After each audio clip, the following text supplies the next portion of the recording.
Господине Црвенковски ве обвини Милошовски владата дека го уривате угледот на Македонија и дека ги загрозивте евроинтеграциите и е доведена дури во прашање и препораката на Европската комисија за почнување преговори. Од вас слушам за таква изјава на Милошевски, кога би бил на ваше место би го прашал кој имидж го урива Македонија и кои евроатлантски интеграции блокираме, као до сега да беа деблокирани.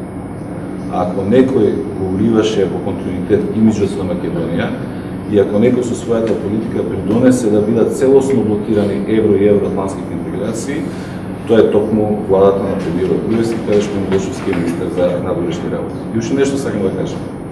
Ако единиот главен аргумент е дека со оваа постапка сме го рушили имиджот на земјата, сакам да упатам едно прашање до сите граѓани на Македонија. Дали ни е поважен лажниот имидж кој што од надвор ќе го имаат како свој поглед кон Македонија, или ни е поважно како живееме ние во земјата? Дали има демократија или нема демократија? Дали има правна држава или нема правна држава? Дали има економски напредок или има економска пропаст? Имиджот ќе си биде сам по себе, ќе биде добар, ако века во Македонија имаме суштински напредок во битните и клучни области за граѓаните на власт. Господине Црвенковски, дали останувате на ставот за предвремени избори и како ги коментирате написите во одредени медиуми дека и кога би се случиле сега, зборувам во наредните 2-3 месеци предвремени избори, СДСМ ќе по евентуален пораз СДСМ би бил незадоволен и би извадил членството и се обидел со протести да дојде на власт. Каков е вашиот коментар и директно дали останувате на барањето за предвремени избори? Да.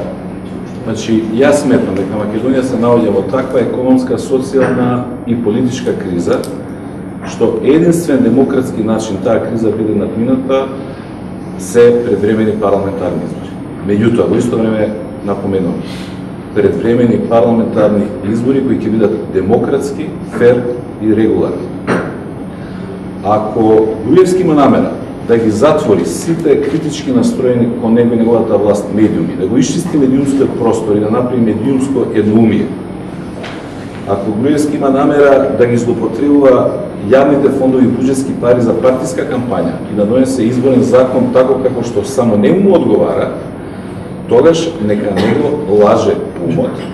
Може да се случи сам да оди на тие избори, меѓутоа и да носи одговорноста што ја внесува земјата во многу поголема криза од онаа што денес е. Значи, остануваме на барањето за предвремени избори и при тоа инсистираме да се создадат сите предислови тие избори да бидат фер, регуларни и демократични.